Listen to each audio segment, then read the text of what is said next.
Imagine you're climbing a steep mountain. At the bottom, it looks impossible to reach the top.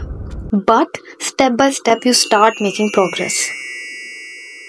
Handling a difficult subject is just like climbing that mountain. One small step at a time, and before you know it, you are at the summit. Tip number one, break it down into smaller parts. Just like you wouldn't try to leap up the entire mountain in one go, don't try to tackle everything at once. Break the subject into smaller, manageable sections. Each section is like a checkpoint on your climb, one step closer to the top. Tip number two, use active learning technique. Think of it like finishing one thing completely before starting the next. Active learning means engaging with the material like asking questions or teaching someone else. It's your safety route. You're securely grasping each concept before moving on. Tip number three, teach what you learn. Think of teaching like sharing your map with other climbers.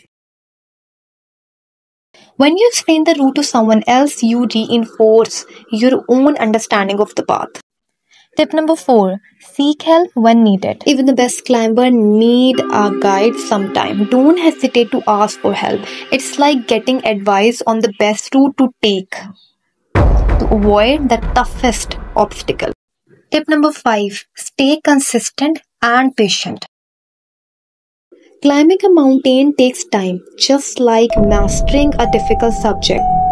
But with every step you take, you're closer to reaching the peak. Stay consistent, keep pushing forward, and you will get there. Remember, handling a difficult subject is a journey. With these steps, you will not only conquer the subject, but you will also enjoy the view from the top.